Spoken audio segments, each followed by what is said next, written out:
Welcome. I am so glad you are here. At this time of year, so many of us sit down with a notebook or a hopeful thought and create a list of resolutions. Fresh year, fresh energy, fresh start. And while most of us began with hope in one hand and a list of resolutions in the other, by February we're saying, don't talk to me about that. Let's talk about why that happens and potentially what to do instead. Today, I want to share how to create goals that actually feel doable, aligned, and genuinely supportive of you. My intention is that you leave watching this video saying to yourself, I can do this. I really can. So take a breath and settle in. Hi, we probably haven't met yet. Hello, I'm Kathy, and I like to talk about success in a way that feels good. Not forced, not overwhelming, definitely not built on pressure. I have had my fair share of New Year's resolutions that did not stand a chance. Get fit, get a new job, all the things. And it's been many years since I've set myself a specific New Year's goal. Now I do them quarterly, which means I have plenty of them under my belt. And if you are still into New Year's resolutions, there is nothing wrong with that. And if you're a little worried about how those resolutions are going to pan out, that is human. And it is absolutely something that we can shift, or at least look at differently, that will set you up for the kind of success that takes some of the pain out of it. Let's step into some of the reasons why New Year's resolutions don't necessarily work. Number one would be deciding the goal but skipping the plan. This is a common one. We pick a goal because it feels good in the moment, or it's something that we have long wanted to do. I'll read 52 books this year. I'll launch my business. I'll get organised. I'll lose a few kilos. I'll get fit and healthy. I'll get strong. I'll get a new job. Whatever it looks like for you. But the moment we hit that first week of January, life can sometimes say, oh, you wanted that? Well, let me give you 10 interruptions and a random curveball. And that is even before we think about motivation, strategy, and the reality that life rarely pauses for our goals. A goal without a plan is kind of like hope. And hope is beautiful, but it is not strategy. Hope lights the path, but the plan builds the bridge. I once decided, actually more than one time, to get fit without actually considering what that meant. Not defining exactly what it was that I would be doing or how I would prepare, especially the preparation for those inevitable hurdles that will come along. I remember after going really hard my first training session, my legs took the rest of the week to recover.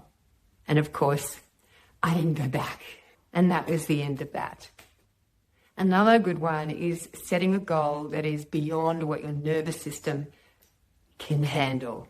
Sometimes we go too big, too fast, like deciding to run a marathon when you don't really like running, let alone walking really fast. We stretch so far that all it really does is activate resistance and avoidance. And that's not because we're lazy or because we lack commitment, but because the goal has pushed us automatically into overwhelm. Your nervous system thrives on small wins. I know mine does. It took a long time to work that out, but it's on manageable steps, on movement that feels achievable. It's like when a goal feels big, feels impossible, our brain quietly shuts the door and walks away. It's like protection, not procrastination. The next is like a set and forget pattern. January 1st often brings so much optimism. You think, I have the whole year. I'll get to it. But the year moves quickly. Suddenly it's April, then June. And that audacious goal that you set at the beginning of the year hasn't really moved.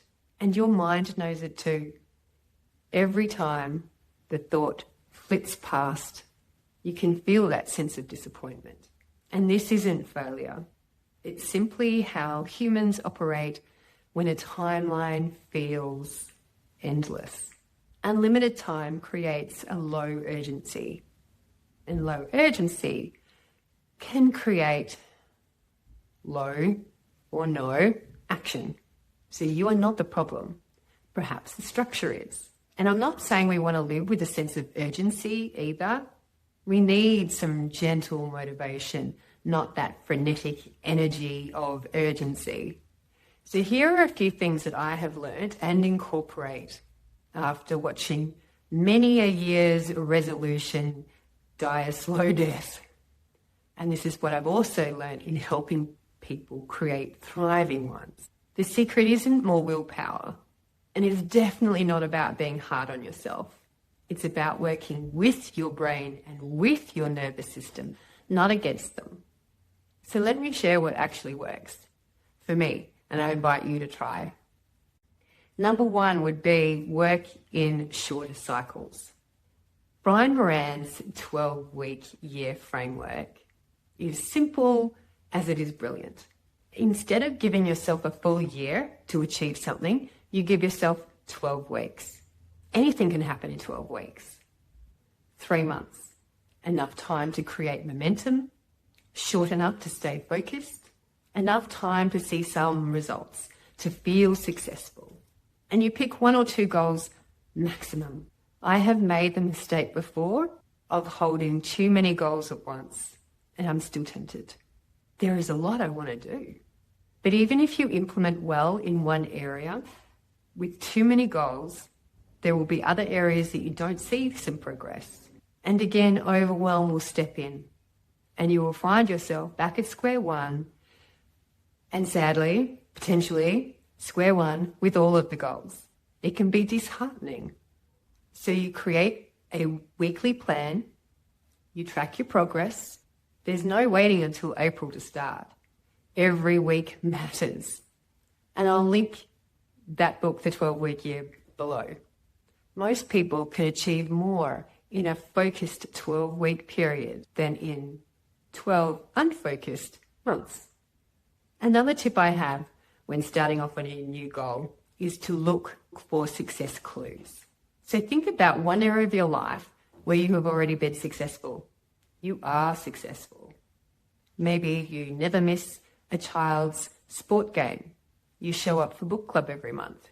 You've kept a Sansevieria alive for a long time, unlike me.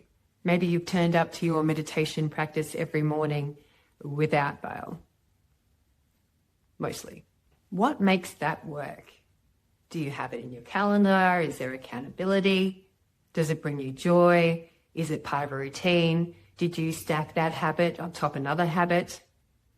Have we heard that one before? It's a goodie. These clues are gold. They can show you what you need to succeed, not what works for somebody else. They also show you that you are successful in implementing new habits, new structures, achieving a new goal. Because at some point, you didn't do your meditation practice before. You couldn't keep a plant alive. You didn't even bother with a book club. So think about how you could bring some of those same structures to your new goal. And here's one that you may not have expected.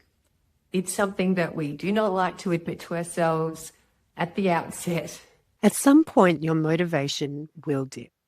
You may feel like stopping or stepping away for a moment. Instead of being surprised by that, let's plan for it.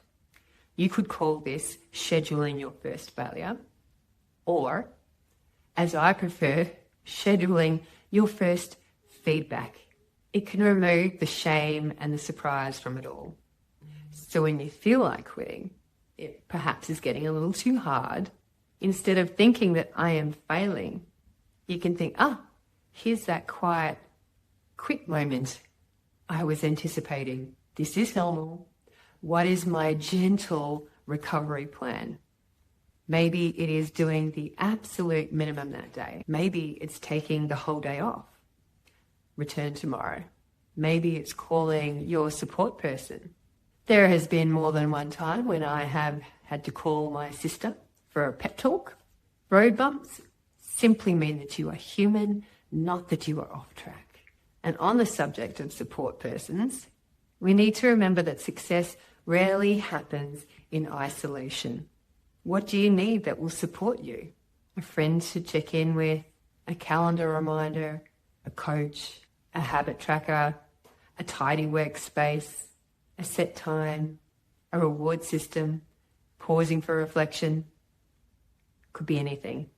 Setting up your environment from the outset will make the goal easier to do, and setting up our mindset to expect growth, not perfection. Support is not a sign of weakness. It's a sign of intention. You know, in all of my coaching sessions, we will often come to the end and we'll talk about that. What happens when you hit a bump in the road? Who or what supports do you have available? Because even though you might be excited and on fire right then, tomorrow or the next day, perhaps you won't be. You'll hit the bump in the road, and knowing ahead of time what support structure is going to be most useful to you is going to be a key component in being able to ride through it. Another one is right size your goals to your life. Are you thinking, what? What I mean is that your brain loves small wins. A giant goal can trigger overwhelm. A small goal creates movement. But here's the key. The right size goal for you depends on your current capacity, not your future self. Instead of, my goal is to write a book, it's, my goal is to write 15 minutes every day. Instead of, I'm going to save 10K, I'm going to save $20 extra a week. And here is the deeper piece. Decide what success feels like for you. Not just the outcome, but the energy. Calm, focused, creative, spacious. If your goal makes you feel contracted and stressed, it's too big for right now. If it makes you feel slightly stretched, but still grounded, you have found your sweet spot. I subscribe to the mantra, I like to be stretched, not stressed. I knew I needed to be active on social media. I also, at one point, really did not want to. Instead of determining that I needed to create some beautiful, well-edited, well-designed posts with all the bells and whistles, I sized down my goal to getting on Instagram every day for a few seconds for a September sunrise. Not fancy.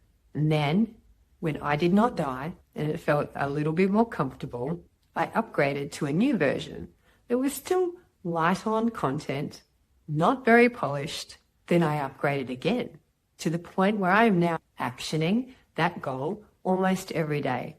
And I do not experience the resistance. Small steps. And for anyone who is a journaler or doesn't mind writing things out, note-taking in your phone, this one is a goodie. So everyone likes to talk about gratitude, as do I. It's important. But here's the practice that actually rewires your brain for success. And that would be to keep an evidence or a success jar or notebook, not focused on gratitude for what you have or gratitude for the experience of moving through something challenging, but logging all the evidence of those small wins, evidence of becoming more organized, evidence of becoming more consistent, evidence of showing up with greater kindness for self. Whatever your goal is, think about what kind of evidence might be useful to support and demonstrate to yourself that you are working towards that goal, that you are on that pathway of becoming the person who has achieved that goal. I think our brains like to see the evidence to support our beliefs. So give it the evidence that you are already becoming who it is that you want to be. So you're not waiting for that big success moment. You're gathering all those mini success stories along the way.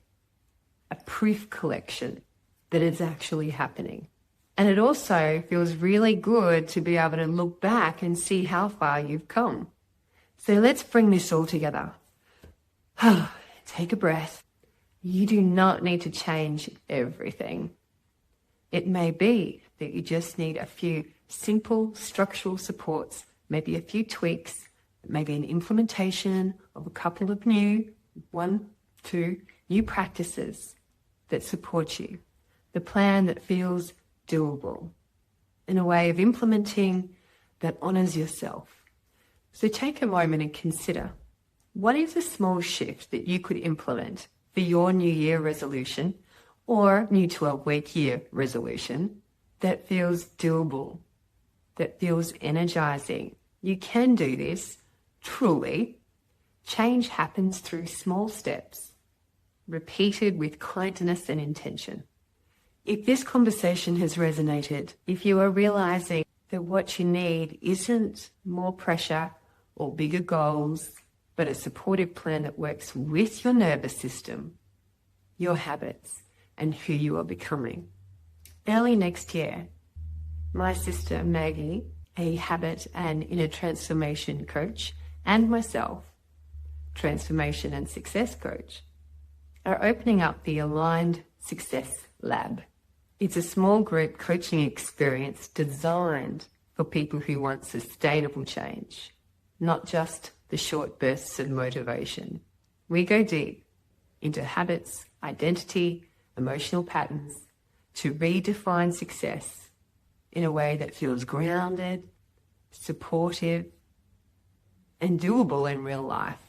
This is about inside-out change. So the goals you set are actually ones that you can hold and follow through on. If you're curious for some more information, or you want to join the waitlist, the link will be below. This is your personal invitation to explore what aligned success could look like for you. Thank you for being here today. If this conversation supports you, you are most welcome to subscribe and stay connected. In the meantime, go gather up all your successes.